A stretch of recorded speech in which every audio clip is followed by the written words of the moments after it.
Assalamualaikum warahmatullahi wabarakatuh. Alhamdulillah, pada hari ini saya Najib Hakim Ibn Rahman ingin berkongsikan satu tajuk yang sangat popular dengan kita dan kita perlu tahu tentang perkara tersebut, iaitu tajuk bid'ah dalalah dan khurafat.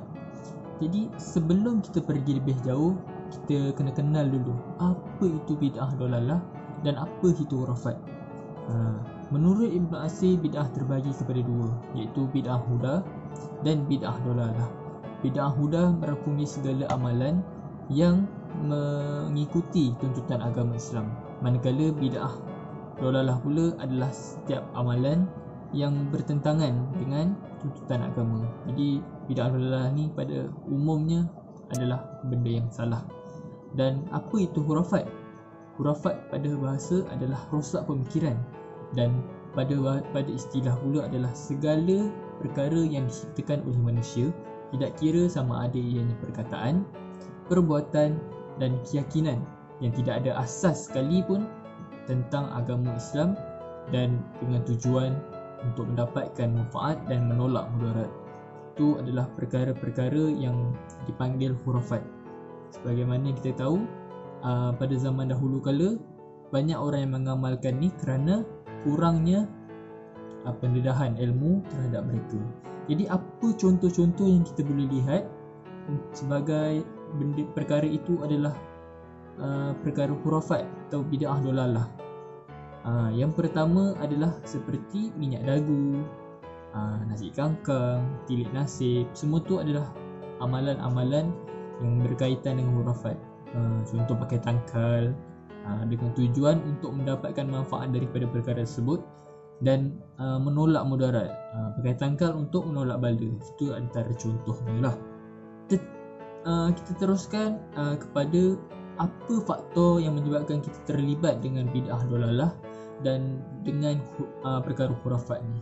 Untuk faktor kita terlibat dengan bid'ah dolalah adalah yang pertama, kurangnya pendalaman ilmu agama.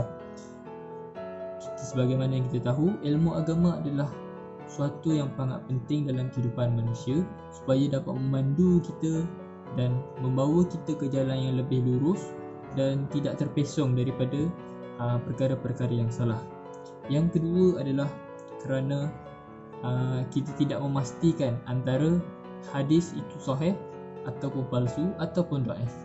Secara umumnya hadis mempunyai pelbagai jenis, iaitu hadis sahih, hadis hasan, hadis dhaif, hadis palsu. Jadi kita kena pastikan dahulu apa sebenarnya hadis yang sebenar-benar supaya apabila kita amalkan, ia menjadi amalan yang benar dan amalan yang diterima oleh Allah lah, dan bukan amalan yang sia-sia.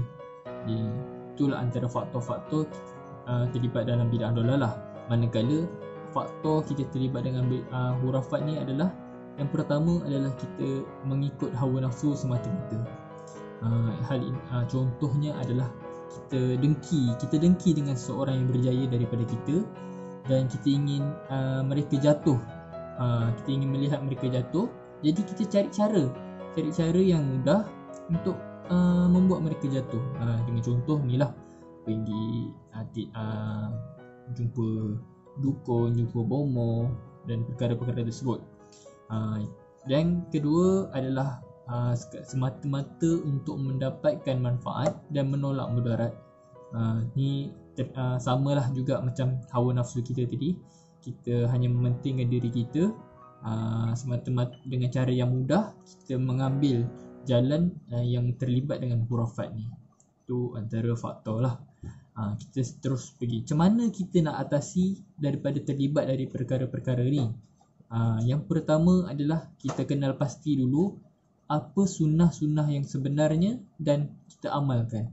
Sebab apa? Sunnah yang betul-betul ni adalah amalan yang diterima oleh Allah. Dan apabila kita tahu benda tu, kita amalkan, kita akan selamat daripada perkara bid'ah dolalah ni atau perkara khurafat ni. Yang kedua adalah kita berhati-hati dalam menyatakan suatu perkara, terutamanya dalam bidang agama. Boleh dikatakan lebih baik kita diam daripada menyatakan perkara yang kita tidak pasti dan kita tidak mahir dalam bidang tersebut.